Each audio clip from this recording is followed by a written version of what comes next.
Des fuites vraiment, voilà, on ne sait pas d'où ça vient, il faut tout casser pour vérifier. Ben, j'ai tout simplement pris le modèle qu'ils avaient. Ça c'est utile aussi. Ouais. Ça c'est utile. Caméra thermique. Ça c'est les choses qu'on ne peut pas voir à l'œil nu. Ouais. Là tu vas nous montrer parce que alors, là je veux savoir. Alors, Qu'est-ce que c'est? Explique-nous. Petit outil que je conseille même à tous les investisseurs. Bonjour à tous, bienvenue dans cette nouvelle vidéo. Je suis très heureux de vous retrouver pour un projet, Surélévation. On va être proche des 10% de rentabilité. D'accord. Donc 10% sur ce secteur-là en exploitation mobile longue durée. Ok. C'est des chiffres vraiment intéressants. Pour situer un petit peu, ici on est sur de l'ordre de 4% de rentabilité. Du coup, la cage d'escalier qui est de toute façon à reprendre pour récupérer en surface habitable. Des mètres carrés. Des mètres carrés habitables, créer un escalier métallique extérieur. D'accord. Et donc ça, c'est une première valorisation, mais qui n'est pas négligeable. Donc il y aura l'ossature bois à ce niveau-là, avec le zinc. Donc la surface habitable ici. Excellent. Et là, on va avoir un balcon. Alors, qu'est-ce que c'est? Explique-nous. Petit outil que je conseille même à tous les investisseurs, même juste pour un immeuble, même juste pour un appartement. Ouais. C'est une pompe pour un déboucheur Virax. Ok. Alors c'est très simple. Je croyais que c'était pour envoyer les confettis, moi, tu sais, dans les fêtes. Tu peux aussi. Non, mais c'est très simple. Je pense que tout le monde a été confronté. Des canalisations bouchées. Jamais. Oui. Mandater un artisan, je l'ai fait au début, c'est 200, 300 euros. En plus, c'est de l'urgence, il faut le faire vite. Coût de l'investissement, je pourrais plus vous dire le prix, je crois que j'ai dû payer ça à 120 euros, clairement. Le retour sur investissement, il est tout de suite, c'est très simple d'utilisation, il n'y a pas besoin d'être plombier ou quoi que ce soit. Ça, pour moi, c'est vraiment l'outil, sans parler d'accompagnement clé en main. Même le pseudo-investisseur, même le premier appartement, on peut se permettre de l'acheter au moment où on a un problème. Vraiment indispensable, limite. Je l'ai toujours dans ma voiture pour vous dire. Comment ça marche alors? Ouais, on voit les photos là. Ouais. Au niveau des photos, si tu veux filmer les photos. Voilà, c'est vraiment tout simple. C'est le matériel de plombier auquel il facture des sommes astronomiques. En fait, c'est une espèce de ventouse améliorée, quoi. Une méga ventouse. Super simple, tac. Ouais, clac. Donc ça m'a sauvé, je vais pas dire, je pense que dans presque 100% des cas, j'ai débouché. Et on a beau utiliser les produits, etc. Alors, ça marche. C'est efficace. C'est vrai qu'il faut savoir que ça, en fait, en théorie, c'est à la charge des locataires, parce que c'est eux qui ont bouché, c'est leurs cheveux, c'est leur rouleau de PQ ou je ne sais quoi. C'est eux qui ont bouché, donc en théorie, c'est à leur charge. Dans les faits, en général, il faut le prouver. Les locataires, ils veulent jamais payer, c'est jamais eux, ils n'ont rien fait. Sauf que quand on le débouche, on retrouve des lingettes, des tampons hygiéniques, des trucs. Ça permet de faire de la prévention aussi. Moi, quand je fais une mise en location, moi, je préviens. Je leur dis, écoutez, si c'est bouché, si c'est à cause du locataire pour des lingettes, etc., c'est à votre charge. Moi, je leur dis, j'ai une pompe. Quand je débouche, c'est clair. Si je trouve une lingette, non mais voilà, ça leur charge. Non mais c'est ça, c'est clairement. Et donc ça dissuade aussi. C'est-à-dire qu'on n'est pas là pour faire la police, mais c'est de leur dire attention, parce que sinon c'est tellement facile. L'artisan vient, débouche, s'il vous plaît, ne dites pas, gna. L'artisan sera peut-être gêné entre le locataire et le bailleur qui est à distance. Et puis surtout un gain de temps, parce que c'est toujours le dimanche que ça arrive, évidemment. C'est toujours les jours fériés. Le locataire est pressé. Derrière, c'est l'excuse de dire je paye pas mon loyer parce que vous n'êtes pas venu à temps. Enfin bref, ça limite les problèmes. Ça vraiment, ça m'a sauvé. Et j'utilise vraiment tellement souvent que je l'ai dans ma voiture H24. Là, ce matin, j'ai un ami qui m'a appelé pour boulevard de Graville aussi, pour un autre appartement à côté, pour des toilettes qui étaient bouchées. Mais donc, moi, je t'appellerai aussi quand bah oui, maintenant, c'est bien d'avoir un conseil qui a ce genre de matériel. L'outil indispensable. En matériel autre, donc ça, c'est une caméra endoscopique. Bon, alors là, moi, je t'appellerai pas. Ça a d'autres usages. Ah, d'accord. Ça a d'autres usages. Mais version plombier. Donc, le fonctionnement, je ne sais pas si tu peux voir, c'est très simple. C'est juste une caméra qui permet d'accéder tout simplement dans les tuyaux de vidange. Au lieu, si on veut vérifier une fuite d'eau. Elle est allumée ? Ouais, en fait, tac, tu vois, t'as une caméra en bout. Et alors, ce qui est super intéressant sur cette caméra-là, et ça, on n'y pense pas, c'est que quand tu vas chercher quelque chose, n'importe quoi, une fuite, peu importe, tu as un bouton pour remettre dans le bon sens. C'est-à-dire que tu ne sais pas où tu es rendu, tu vois, quand tu tournes. Tu ne sais pas si tu es en haut, en bas, etc. Et ça remet l'image dans le bon sens, systématiquement. Excellent. D'accord. Donc c'est tout bête, mais j'en avais une autre où il n'y avait pas cette option-là. Et en fait, tu ne sais plus si tu es en haut, en bas, parce que tu te promets. Ça a pris et dans l'isolation, la laine de verre, peu importe. Donc ça, j'utilise beaucoup aussi. Donc tout ce qui est fuite d'eau pour éviter de casser. Quand vous faites appel à l'assurance P&O pour une recherche de fuite, il y a des sociétés comme, je prends exemple ici, l'ARF, c'est facturé véridique. Moi, ça m'a coûté 700 €. pour éviter de casser avec des délais d'1 mois, 1 mois et demi. Donc quand j'ai vu le matériel qu'ils utilisaient pour des fuites perso, des fuites vraiment, voilà, on ne sait pas d'où ça vient, il faut tout casser pour vérifier, ben, j'ai tout simplement pris le modèle qu'ils avaient et je l'ai acheté. Voilà. Et donc là, en fait, tu fais un trou dans le placo. Et non, pas besoin. Dans la prise électrique, dans la vidange, dans l'évier, il n'y a pas besoin de trou avec ça. C'est assez fin. Tu le passes dans une prise électrique, tu démontes juste, tac. Et tu viens, ça me sert pour les fuites d'eau, les tuyaux de vidange bouchés. Ça me sert pour vérifier même. J'ai la caméra thermique, on en parlera après, mais tu vérifies une isolation, tu vérifies n'importe quoi. Mécanique, tu veux faire la mécanique, ça n'a rien à voir, mais c'est utilisé en mécanique.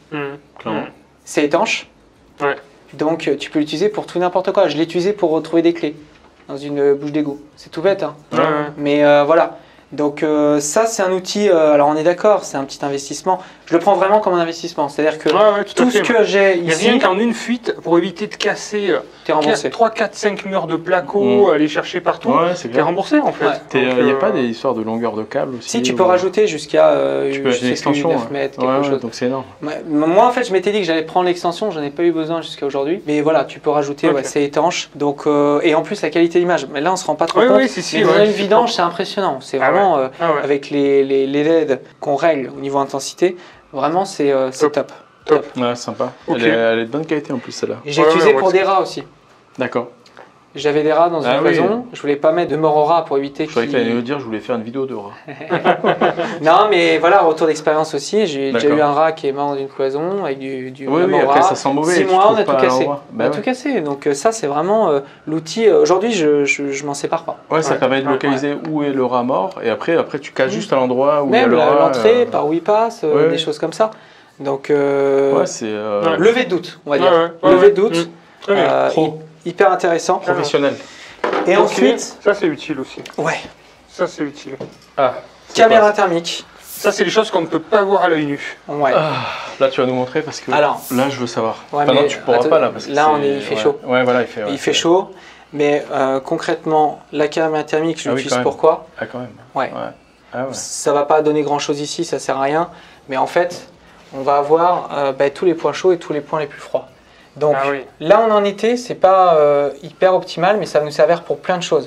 Exemple, j'ai une fuite, on va dire qu'on est sur un appartement, sur les tuyaux de vidange qui sont encastrés. J'ai une fuite, au niveau des tuyaux de vidange, c'est encastré. Ben, on met de l'eau chaude, le point chaud, ça va nous faire une flaque à la localisation de la fuite. Ça permet de localiser. Donc c'est tout bête, mais ça évite de casser. Tu sais, des fois ça passe dans le plancher. Tu as un plancher chauffant, tu as n'importe quoi. Donc ça c'est pour localiser sans casser plus précisément et je l'utilise en complément aussi de la caméra endoscopique des fois. Tu sais comment ça fonctionne? Enfin, ça repose sur quelle technologie? Ouais, ça c'est Je comprends pas en fait le... Pourquoi tu vois comment ça peut marcher quoi. Moi, question piège, c'est pas... à la rigueur on s'en fiche de la réponse. Tu veux tout savoir? Non, c'est pas comment ça fonctionne exactement, je sais pas. Je sais pas. Ils nous diront dans les commentaires en fait. Il y en a bien qui est compétent là-dessus. Sinon on va ChatGPT tout à l'heure. Là on voit bien. Alors est-ce que je suis chaud? Effectivement, surtout au niveau du visage. C'est vrai, ça Non, c'est vrai que je transpire un peu. Alors là, il fait 37 degrés dehors. Ah, mais on voit la température? Non. Ah, si, alors je suis à combien? T'es à 36 et quelques, je crois. D'accord. T'es vers les 36. Et oui, c'est sur le même principe du thermomètre finalement. Ouais, mais beaucoup plus précis. Et caméra endoscopique, ça aussi, c'est relié, on peut prendre des photos. C'est transféré directement, ça peut être en connexion Wi-Fi. Donc on prend des photos, si on a localisé une fuite, etc. C'est transféré directement, donc c'est hyper, franchement c'est hyper efficace. Remontée d'humidité. Voilà, un plancher qui n'est pas isolé, ton appartement, Ghislain, on aurait pu le voir, les ponts thermiques pour les fenêtres. Et puis autre chose, c'est que maintenant j'utilise aussi c'est une mouette, sur les rénovations, quand on a avant de replaquer. L'isolation est faite, on check la caméra thermique, c'est tout bête, mais des fois la laine de verre, il y a des petits ponts thermiques, des petits endroits où visuellement ça ne se voit pas, et on rectifie un petit peu l'isolation en fonction de la caméra thermique avant de replaquer. Les fenêtres, c'est pareil, je pense qu'on a tous eu le cas, l'encadrement des fenêtres, les ponts thermiques, tout est noir, ça revient tous les hivers, c'est une galère, et avec ça, on voit tout. Sur une visite, le vendeur qui nous dit oui, c'est isolé, on le voit. On voit même moins de 10 000 euros. Tac. Non, mais c'est vraiment. Je m'en sers vraiment en fait pour un tas de choses maintenant. C'est demain, on doit percer. Je sais pas moi, on a des choses à installé dans l'appartement, on doit percer avec une cheville le placo, on voit les rails, c'est les points froids les rails. Oui. On les voit les rails montants, on veut se mettre sur un rail, on va se mettre... Il y a plein d'utilisations. Il y a la plomberie qui passe, la plomberie c'est pareil, l'eau chaude on le détecte tout de suite facilement, l'eau froide un peu moins, puisque ça détecte beaucoup plus, c'est beaucoup plus fiable les points chauds, mais les points froids c'est plus pour les ponts thermiques, etc. L'isolation de la toiture, j'ai même réussi à détecter une fois, je ne pensais pas qu'on pouvait le faire, une fuite sur toiture. C'était un accès compliqué et c'était un jour, il faisait vraiment très froid et du coup j'ai réussi à voir au niveau d'une ardoise, je voyais une flaque en fait et il s'avère que c'était une ardoise qui était enfin plusieurs ardoises cassées, mais l'accès était compliqué en fait, c'est vraiment dans la démarche de me dire c'est compliqué de monter, il fallait limite un échafaudage, il n'y avait pas d'accès et voilà, en fait ça peut servir vraiment pour plein de choses. Excellent. Combien la bête? Donc je suis commercial dessus. Non, ça grossièrement, c'est un investissement pour moi, c'est pas, on est sur 1100 €. 1100? Ouais. Et caméra endoscopique, on est sur 400 €. Sur le nombre de projets que tu fais pour toi, pour des clients, toute l'année, tous les ans, depuis plusieurs années, en fait, c'est valable, quoi. Je m'étais renseigné pour en louer une, c'était une rénovation pour les ponts thermiques, c'était 250 à 300 € la journée. Donc, voilà. Ah mais il y a un bon business, on va en acheter 10 et on les met en location. C'est plus le business des voitures en location maintenant, c'est le business des appartements sur le volume thermique. Sur le volume, en fait, j'utilise presque tout le temps. Super. C'est surtout l'hiver, encore plus l'hiver. Après, le problème de ça, c'est que tous tes potes vont savoir que tu en as une. Ils vont tous t'appeler quand ils auront besoin. J'ai pris la même marque quand même volontairement pour la batterie. Ouais, non mais de toute façon Bosch, c'est une super marque. Ah oui, c'est une batterie commune avec l'autre du coup. Ah oui, très bien. Génial, c'est bien, tu mutualises la batterie, super. Bon, super, je pense qu'on a fait un bon tour là. Écoute, beau projet en tous les cas de surélévation. Je pense que ça va en inspirer plus d'un, puis ça apporte plein de réponses aussi à des questions qu'on avait. Et on a compris, c'est compliqué, il faut bien s'entourer avec des bons professionnels, mais finalement accessible, une fois qu'on est bien entouré, bien accompagné. C'est pas si cher que ce qu'on pourrait se l'imaginer finalement, en réalité, et sur des secteurs où le prix au mètre carré dépasse peut-être 3 500 € le prix du mètre carré, on peut se poser la question effectivement d'exploiter et de développer des mètres carrés supplémentaires dans les combles. Et si vous voulez sécuriser, c'est le même, dans le même esprit que celui-là, c'est de se dire j'achète pas dans le projet de surélevé, j'achète avec un petit bonus. Oui, il faut que ce soit inscrit sur le gâteau. C'est comme des greniers aménageables, des greniers, etc. On l'achète pas pour ça. Par contre, si on peut l'exploiter autrement, si on peut gagner encore, on le fait. Non, puis il faut quand même redire quelque chose. Il faut le faire dans des villes où le mètre carré est cher. Oui, bien sûr. Il y a certaines villes en France où le mètre carré il est à 800 €. Ça n'a aucun intérêt de créer pour 1500 € le mètre carré. Ça sert à rien. Alors que là, c'est tout à fait justifié. Tu nous as dit que le secteur, c'est 3 500 € le mètre carré. Donc là, l'intérêt, il est là. C'est que tu gagnes 2000 € par mètre carré que tu crées. Exactement. Merci beaucoup, Nico, pour nous avoir montré ce projet. Avec plaisir. Merci, cher associé, c'était un vrai plaisir. Je dois quand même dire que Robin m'a prêté son polo. Parce que j'étais avec un t-shirt, un vieux t-shirt, il n'assumait pas. Il voulait pas voir son associé avec un vieux t-shirt. Donc il m'a prêté un polo qui est un peu large à mon avis. Mais non, pas du tout. On a mouillé le polo. On a mouillé le polo lui aussi parce que Karma l'a rattrapé. Ça m'a transféré. Merci à tous d'avoir regardé la vidéo et puis à bientôt pour de prochains projets. Ciao.